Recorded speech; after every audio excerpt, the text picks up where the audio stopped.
नमस्कार। Shri MD. करणावत high school Palanpur द्वारा चालता ऑनलाइन शिक्षणना वर्गों धोरण 12 कॉमर्स वर्गना सर्वे विद्यार्थीओ स्वागत। विषय नामाना मूल तत्वों भाग 1 प्रकरण नंबर 4 भागीदारीનું પુનર્ગઠન। Lecture number 4। मित्रों, व्हाट्सएप द्वारा बोर्डे जे 30% अभ्यासक्रम घटाड्यो ए दरेक विद्यार्थीने व्हाट्सएप द्वारा मोकलवामां आवेलो छे। दरेक प्रकरणमांथी अमुक मुद्दाओ रद्द करेला छे, तो आ चेप्टरमांथी पण एक मुद्दो रद्द कर्यो छे। पुनर्मूल्यांकन खाता उपरथी हिसाबी नोंधो लखवा अंगेनो जे मुद्दो पुस्तकमां आपेलो छे ए रद्द कर्यो छे। माटे હવે આ લેક્ચર નંબર 4 દ્વારા આ ચેપ્ટર નંબર 4 એક દાખલાના ગણન કાર્ય પૂર્ણ કરીશું। એક નવા મુદ્દાની આપણે થોડી ચર્ચા કરીએ।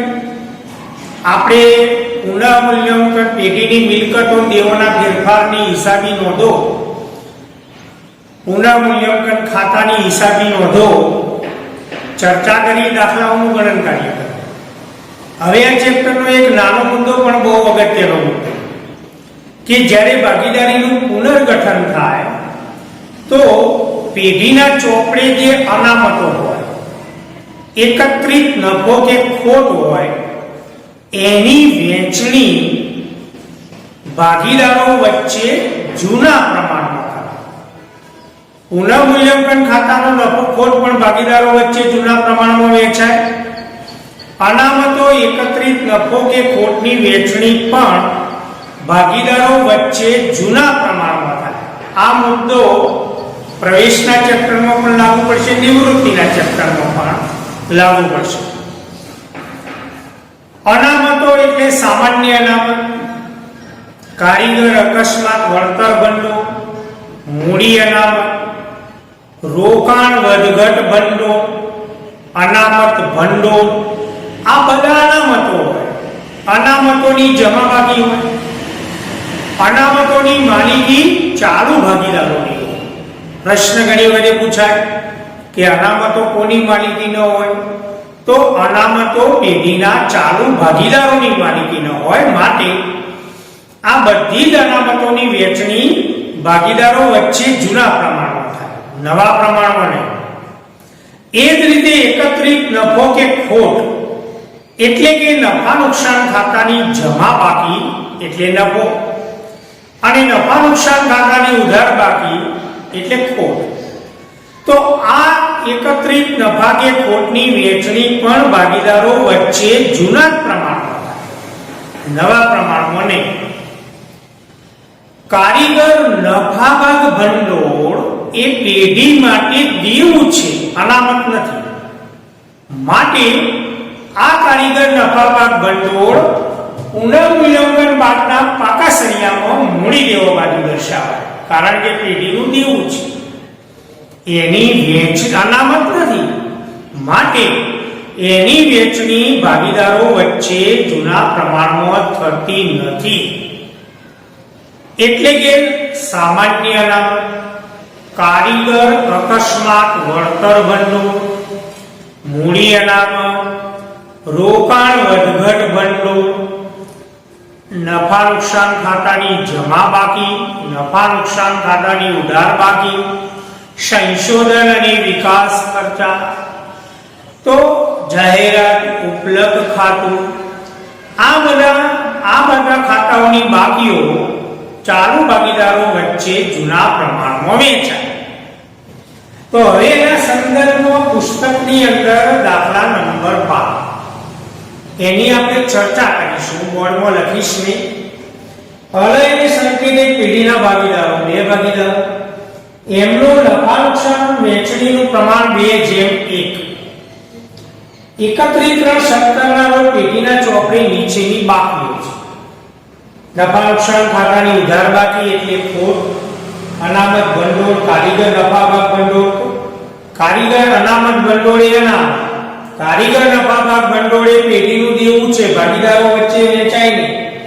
કારીગર અકસ્માત વળતર ભંડોળ એ અનામત છે, ભાગીદારો વચ્ચે જૂના પ્રમાણમાં વહેંચાય. ઉપરોક્ત તારીખે હરાઈને સંકેતે તેમના વચ્ચે નફા નુકસાન ફાળવણીનું નવું પ્રમાણ નક્કી કરી એક જેવી ભાગીદારીનું પુનર્ગઠન થયું. મહત્વનો મુદ્દો પ્રવેશ નિવૃત્તિના ચેપ્ટરમાં આવશે. કારીગર અકસ્માત વળતર ભંડોળની સામે, એટલે કારીગર અકસ્માત વળતર ભંડોળ 21,000 છે, એની સામે કારીગરને 6,000 નો દાવો ચૂકવવાનો બાકી છે. એટલે કારીગરને આ દાવો ચૂકવવાનો થયો એ પેઢી માટે દેવું થયું, તો કારીગર અકસ્માત વળતર ભંડોળ જે 21,000 આપ્યું એમાંથી 6,000 કારીગરને દાવાના ચૂકવવા પડશે.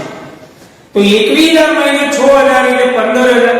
તો આ બાકીનું કારીગર અકસ્માત વળતર ભંડોળ 15,000 એ ભાગીદારો વચ્ચે જૂના પ્રમાણમાં વહેંચાય. જવાબ માંગ્યો પેઢીના ચોપડે એકત્રિત થયેલ નફા કે ખોટની વહેંચણી દર્શાવતી આમનોંધો પસાર કરો. મિત્રો, જ્યારે હિસાબી નોંધો લખો ત્યારે બાબત જે ફરજિયાત લખવી. પહેલો મુદ્દો નફા નુકસાન ખાતાની ઉધાર બાકી. નફા નુકસાનની ઉધાર બાકી એટલે એકત્રિત ખોટ કહેવાય.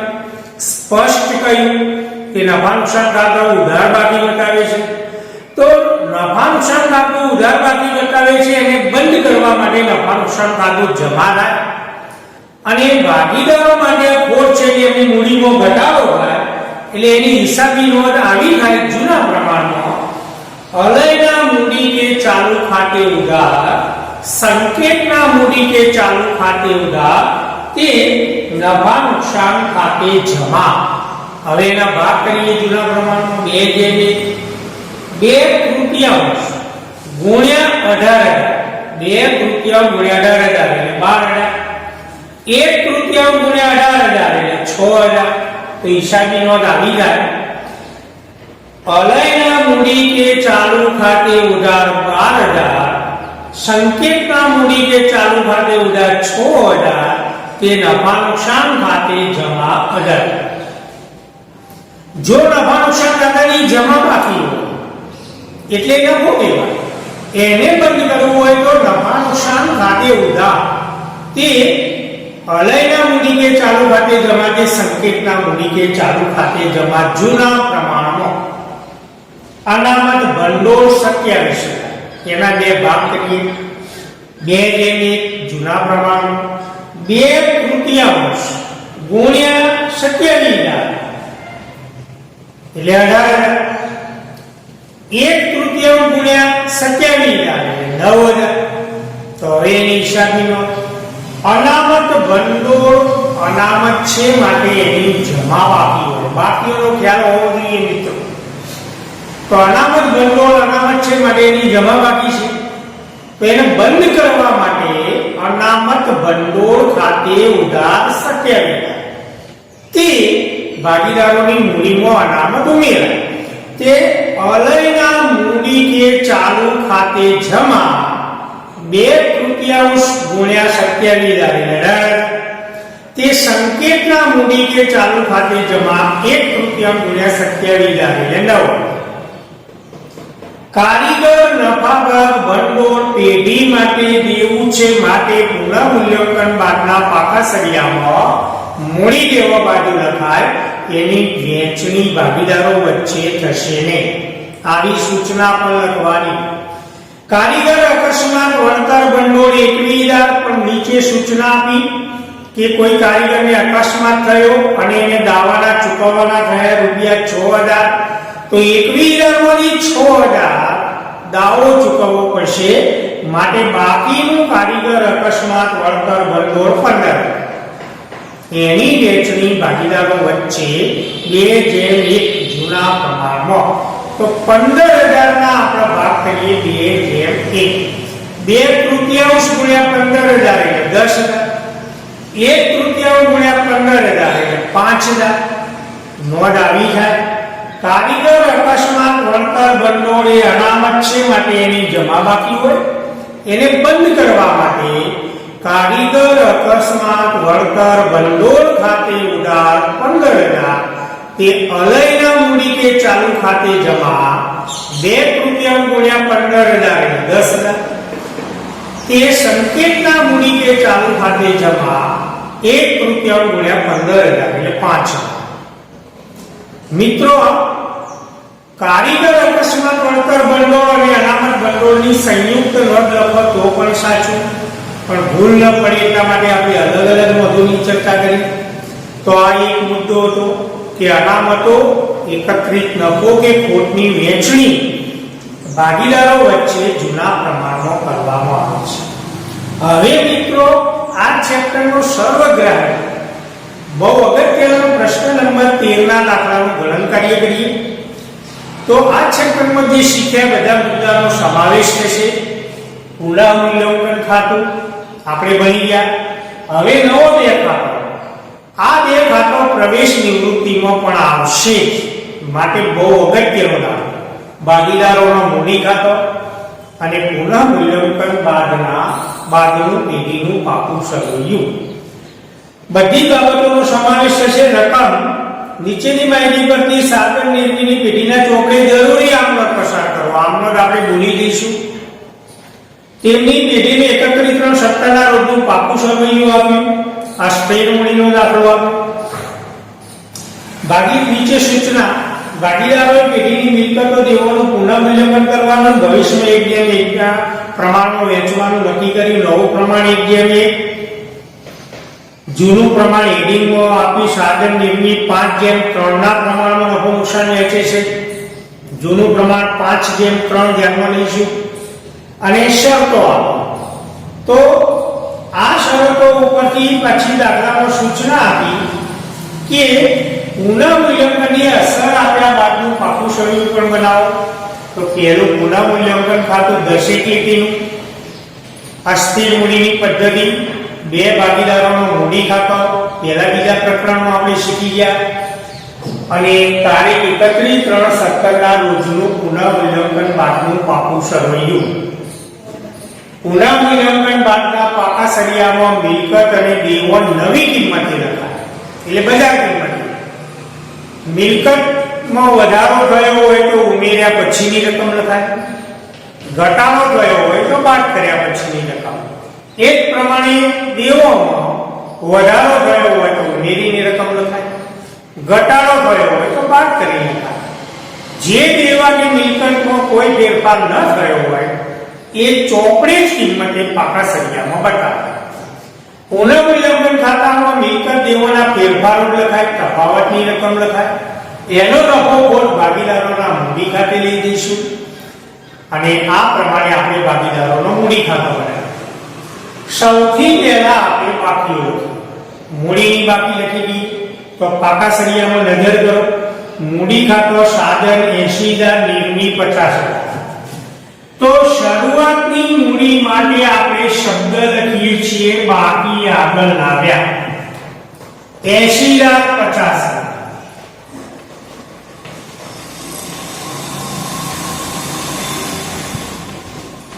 મૂડીની હંમેશા જમા બાકી હોય.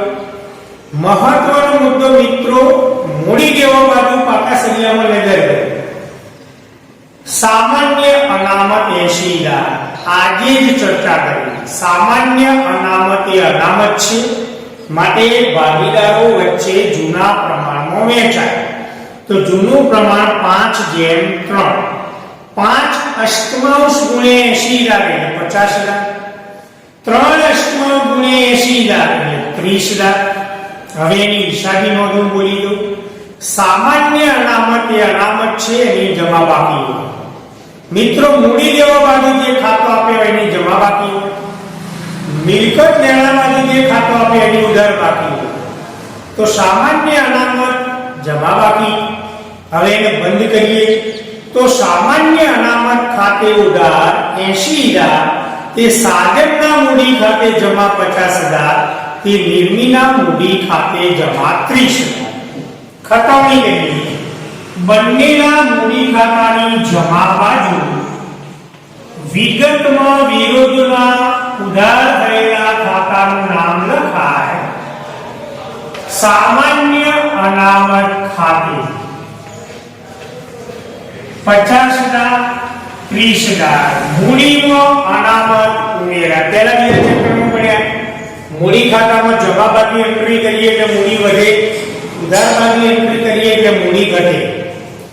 નફા નુકસાન ખાતું મૂડી લેવો બાજુ આપી મિત્રો 31 નફો કહેવાય. નફા નુકસાન ખાતું જમા બાકી બતાવે છે, નફો કહેવાય. મિલકત લેણા બાજુ નફા નુકસાન ખાતું આપ્યું હોય તો ખોટ કહેવાય. તો આ નફા નુકસાન ખાતું જમા બાકી બતાવે છે, પેઢી માટે નફો છે, માટે એનું ખાતું બંધ કરીએ. તો એની હિસાબી નોટ નફા નુકસાન ખાતું જમા બાકી બતાવે છે, એને બંધ કરવા માટે ઉધાર કરીએ. 50 ગુણના ટેસ્ટમાં મિત્રો ઘણા વિદ્યાર્થીઓ ખોટી નોટ લખી સમજ્યા વગર.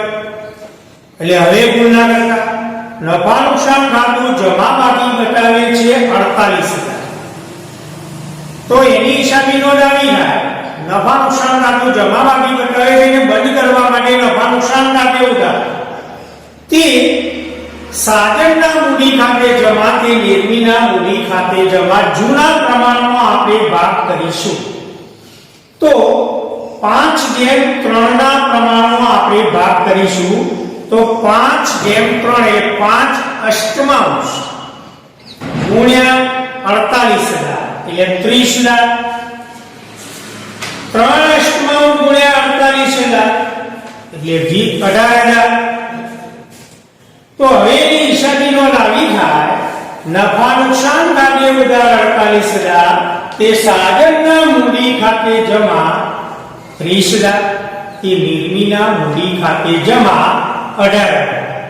ખતવણી બંને ભાગીદારોના મૂડી ખાતાની જમા બાજુ વિગતમાં ઉધાર થયેલા ખાતાનું નામ લખાય. નફા નુકસાન ખાતે પહેલા ભાગીદારમાં 5 અષ્ટમાંશ ગુણ્યા 48,000 એટલે 30,000. 3 અષ્ટમાંશ ગુણ્યા 48,000 એટલે મિત્રો જ્યારે દાખલો ગણો એટલે મૂડીની બાકી લખ્યા પછી અનામતોને એકત્રિત નફાખોટની એન્ટ્રી કરવી હવે નિવૃત્તિમાં આવશે. હવે પાકા સળિયામાં જો નફા નુકસાનની જમા બાકી આપી દીધી પણ કદાચ નફા નુકસાનની ઉધાર બાકી આપી હોય તો મિલકત લેણો બાજુ હોય તો મિલકત લેણો બાજુ પણ પાકા સળિયામાં છેલ્લે નજર કરવાની. નહીં મળી વાળેલા ખર્ચા એટલે કે નફા નુકસાનની ઉધાર બાકી, જાહેરાત ઉપલબ્ધ ખાતું, સંશોધન અને વિકાસ ખર્ચા, તો આવી કોઈ વિગત પાકા સળિયામાં આપી નથી. આ સામાન્ય અનામત એકત્રિત નફા કે ખોટની એન્ટ્રી પહેલી કરવી સહેલો મુદ્દો છે, એના માર્ક્સ મળી જાય. જૂના પ્રમાણમાં વહેંચણી. હવે મિલકત દેવોના ફેરફારો આપણે ધ્યાનમાં લઈએ. તો પહેલો મુદ્દો જમીન મકાનની કિંમત 10% વધારવી. પાકા સળિયામાં જમીન મકાનની ચોપડી કિંમત 1,40,000.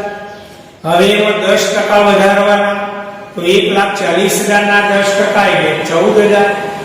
જમીન મકાનની મિલકત છે, મિલકતની કિંમત વધી માટે ફાયદો થયો.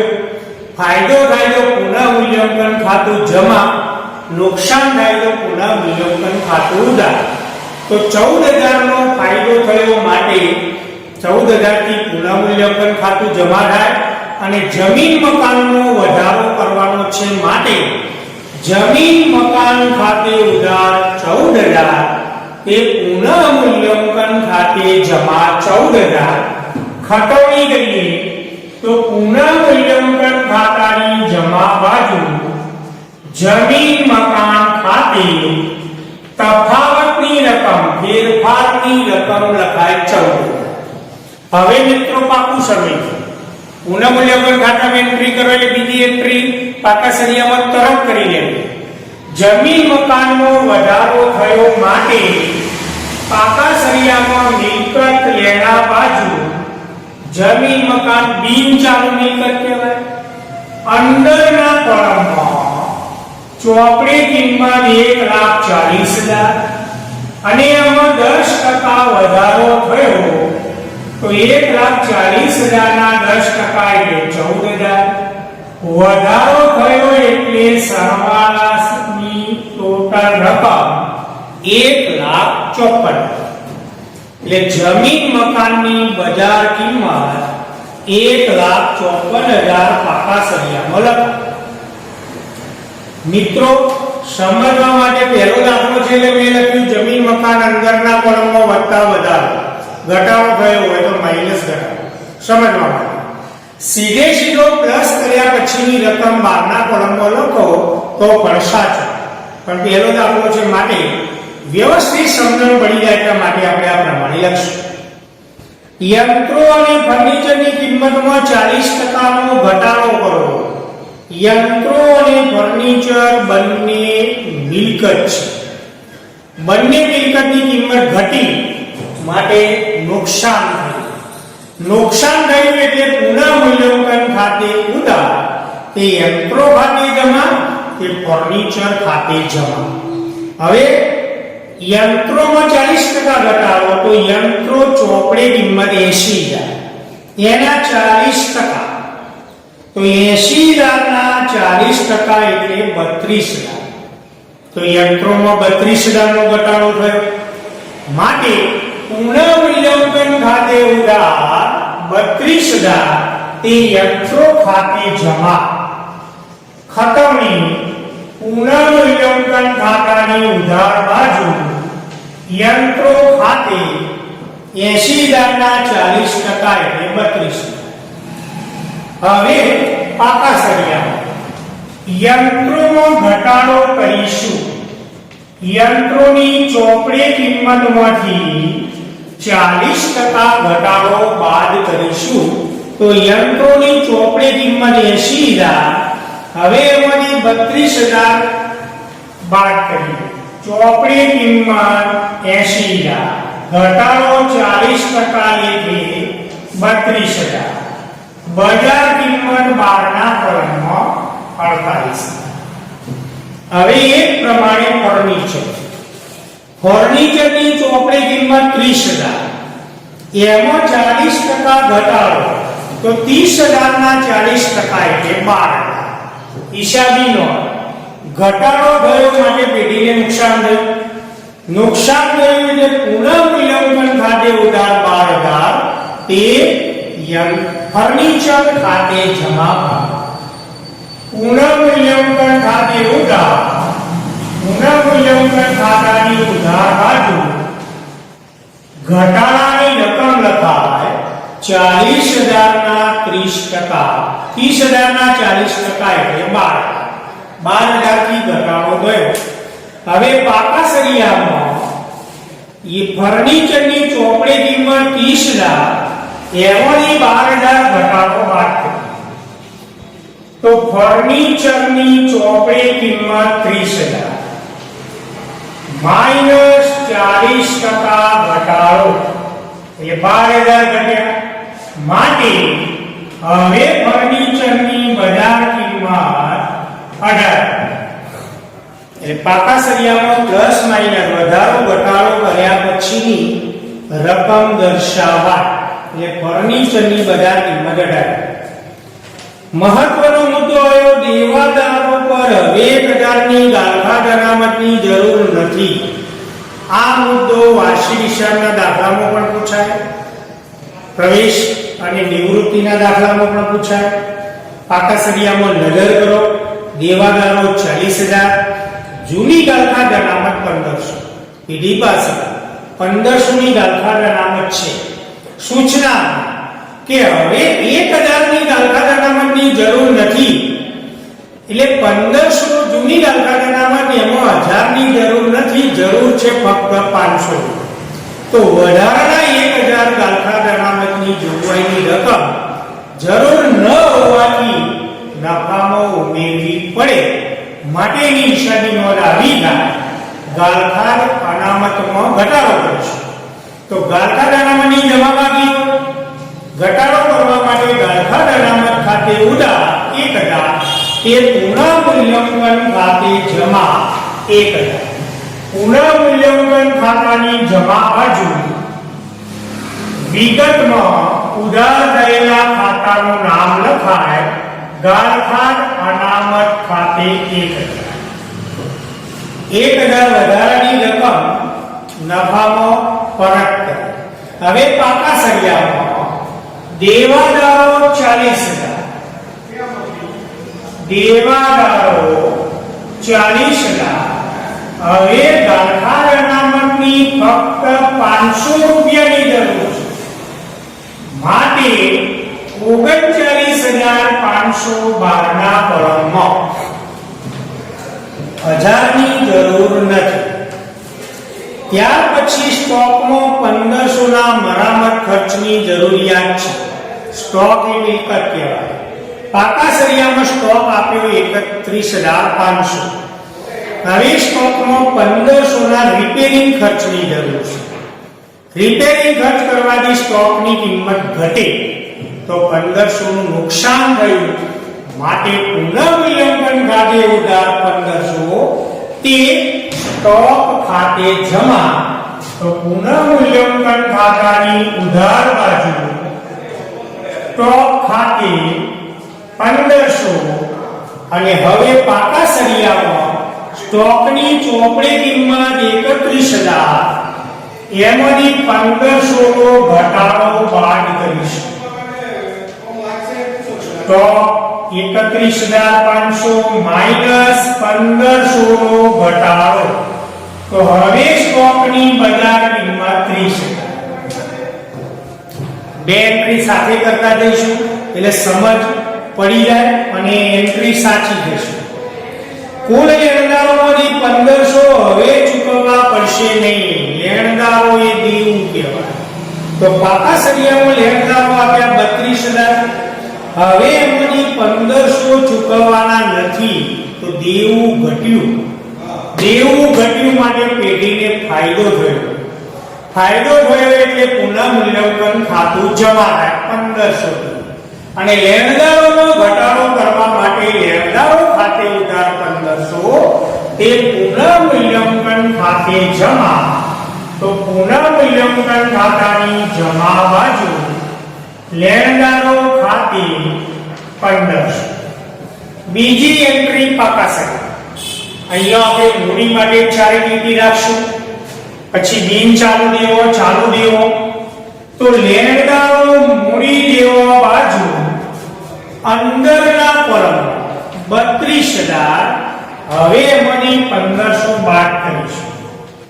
તો લેણદારો 32,000 માઈનસ ઘટાડો 1500.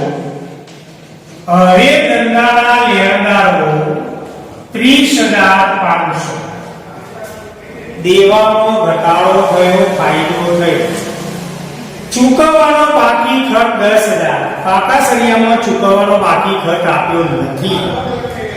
નવું દેવું ચૂકવવાનું થયું 10,000. દેવું વધ્યું માટે પેઢીને નુકસાન થયું.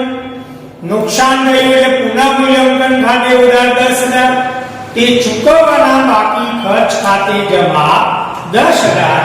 તો પુનઃમૂલ્યાંકન ખાતાની ઉધાર બાજુ ચૂકવવાના બાકી ખર્ચ ખાતે 10,000.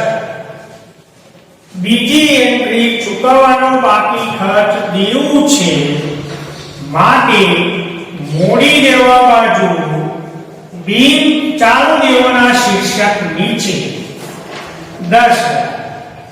જો પાકા સરિયામાં ચૂકવવાનો બાકી ખર્ચ આપ્યો હોય તો પ્લસ કરીને રકમ બહાર નાખો. એના વિરુદ્ધનો મુદ્દો મળવાની બાકી આવક 2,000. લેણું કહેવાય. પાકા સરિયામાં નજર કરો મિલકતો બાજુ. તો મિલકતો બાજુ મળવાની બાકી આવક નથી આપી. મળવાની બાકી આવક એ લેણું છે. લેણું વધ્યું એટલે પેઢીને ફાયદો થયો. ફાયદો થયો એટલે પુનઃમૂલ્યાંકન ખાતું જમા થાય અને લેણાનું ખાતું ઉધાર થાય. તેની હિસાબી નોંધ આવી જાય. મળવાની બાકી આવક ખાતે ઉધાર તે પુનઃમૂલ્યાંકન ખાતે જમા. તો પુનઃમૂલ્યાંકન ખાતાની જમા બાજુ મળવાની બાકી આવક 2. બીજી એન્ટ્રી મળવાની બાકી આવક પેઢી માટે લેવું છે, માટે મિલકત લેણા બાજુ જો પાકા સરિયામાં રકમ આપી હોય તો ઉમેરીને લખાય, પણ પાકા સરિયામાં રકમ નથી આપી માટે મળવાની બાકી આવક 2. રોકાણો તેની બજાર કિંમતે દર્શાવવાના છે. તો રોકાણો 20,000 ચોપડી કિંમત, કૌંસમાં સૂચના આપી બજાર કિંમત 18,000. તો રોકાણોમાં 2,000 નો ઘટાડો થયો, ચોપડી કિંમત 20,000, બજાર કિંમત 18,000. 2,000 થી રોકાણોની કિંમત ઘટી. તો રોકાણ એ મિલકત છે, કિંમત ઘટી માટે પેઢીને નુકસાન થયું. નુકસાન થયું એટલે પુનઃમૂલ્યાંકન ખાતે ઉધારથી રોકાણો ખાતે જમા. ખતમની કરીએ, પુનઃમૂલ્યાંકન ખાતાની ઉધાર બાજુ રોકાણો ખાતે જેટલી રકમથી ઘટાડો થાય એટલી રકમ, તો 20,000 માઈનસ 18,000 બરાબર 2,000. હવે પાકા સળિયામાં રોકાણો બજાર કિંમતે બતાવાય તો 20,000 માંથી 2,000 બાદ કર્યા 18,000. તો રોકાણો અંદરના કોલમમાં 20,000 માઈનસ ઘટાડો 2,000. હવે બજાર કિંમત રોકાણોની 18,000.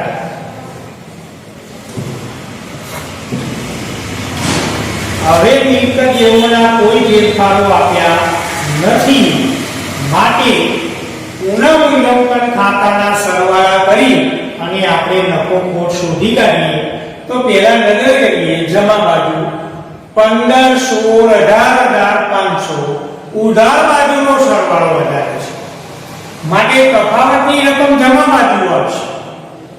અહીંયા જે રકમ આવશે પુનઃમૂલ્યાંકન ખાતાની ઉધાર બાકી કહેવાય. પુનઃમૂલ્યાંકન ખાતાની ઉધાર બાકીને ખોટ કહેવાય. બે ભાગીદારો વચ્ચે વહેંચવી પડશે. અહીંયા ખોટ આવશે, ચારે લીટીની જરૂર પડશે માટે આપણે ચારે લીટી જવા દઈએ અને ઉધાર બાજુનો સરવાળો પહેલા આવશે.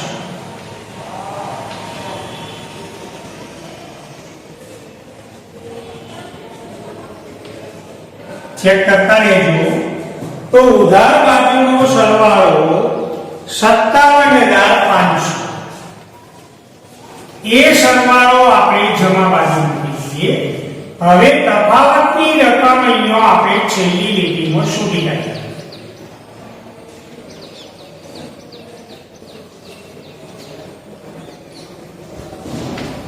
ચેક કરતા રહેજો કેલ્ક્યુલેટરથી.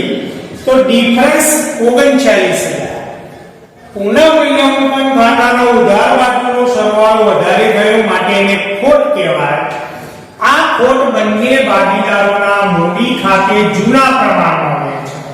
તો પહેલી લીટીમાં ખોટ મૂડી ખાતે જૂના પ્રમાણમાં 5:3 ના પ્રમાણમાં વેચાય. શાળાની પરીક્ષામાં ઘણા વિદ્યાર્થીઓ અહીંયા લખો શબ્દ લખ્યો તો માર્ક્સ કપાય. હવે આપણે ખોટના ભાગ કરીએ 5/8 ગુણ્યા 39,000.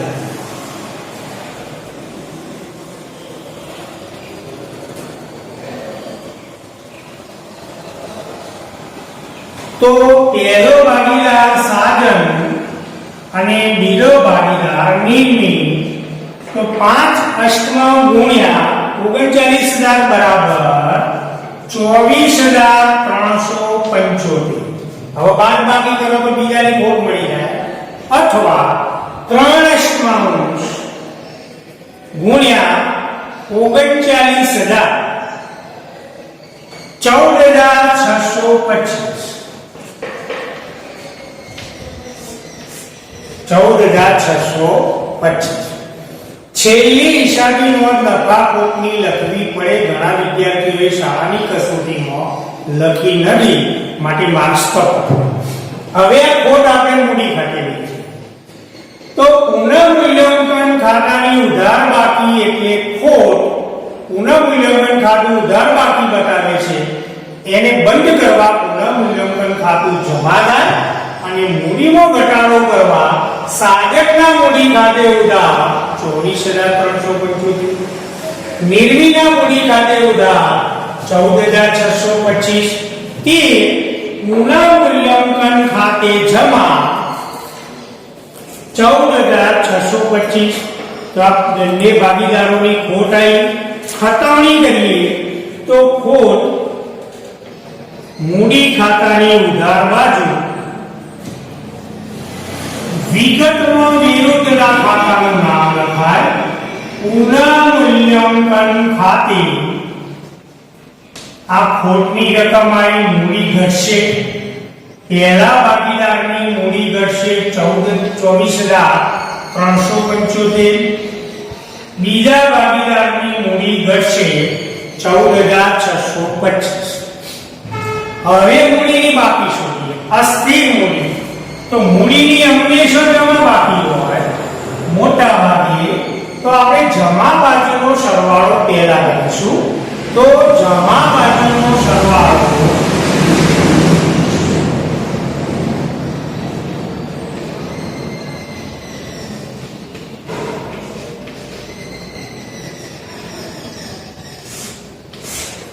₹1,60,000 અને બીજા ભાગીદારનો સરવાળો 8.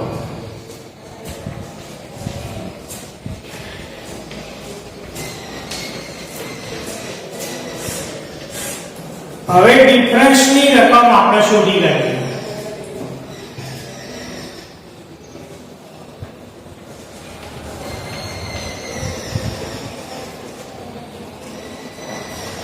ચેક કરતા રહેજો નિર્મિના મૂડી ખાતાની બાકી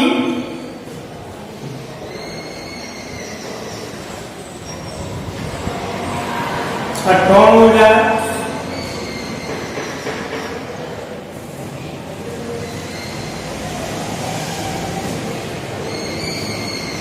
75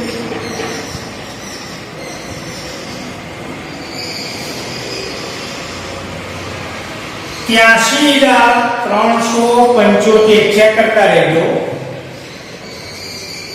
હવે આ ભાગીદાર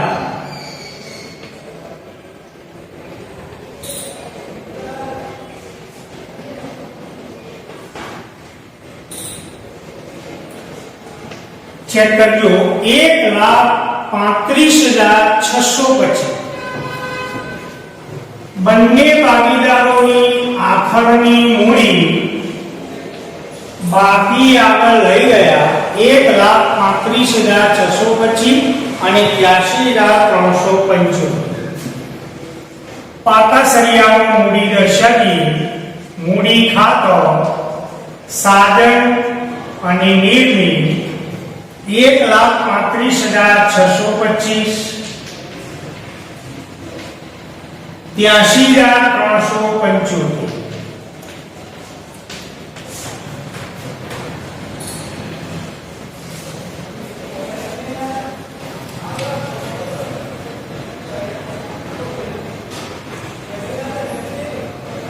સરવાળો ચેક કરતા રહેજો બંને ભાગીદારોની મૂડી 2,19,000 હવે મિત્રો પાકા સરિયામાં નજર કરો જે મિલકતો અને દેવોની કોઈ ફેરફારની સૂચના ન હોય એના ચોપડે કિંમત દેવું મૂડી લેવા બાજુ મિલકતો મિલકત લેવા બાજુ તો મૂડી લખાઈ ગયું સામાન્ય અનામત નફા નુકસાન ખાતું 12% બેંક લોન બિન ચાલુ દેવું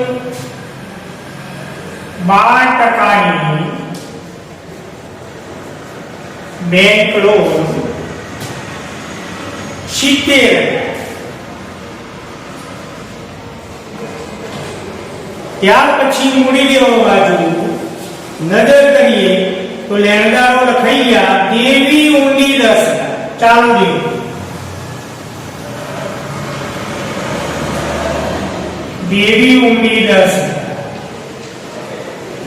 હવે મિલકતો બાજુ જે મિલકતમાં કોઈ ફેરફાર ના હોય તે જમીન મકાન યંત્રો ફર્નિચર રોકાણો ચાલુ મિલકતોમાં દેવાદારો સ્ટોક રોકડ શિલ્લક 30,000 રોકડ શિલ્લક 30,000 હવે કોઈ વિગત લખવાની રહેતી નથી માટે સરવાળા કરીએ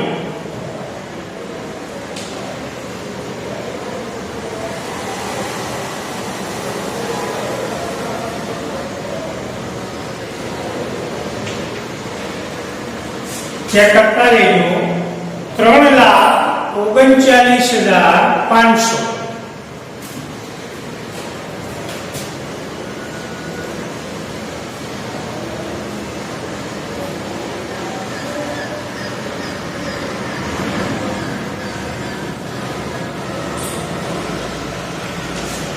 મિલકતો બાજુનો પણ સરવાળો 3,39,500.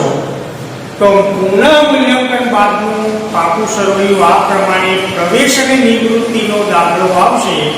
તો એમાં આ પ્રમાણે પુનઃ મૂલ્યાંકન ખાતું, ભાગીદારોનો મૂડી કે ચાલુ ખાતો અને પુનઃ મૂલ્યાંકન બાદનું પાકું સરવૈયું બનાવવાનું.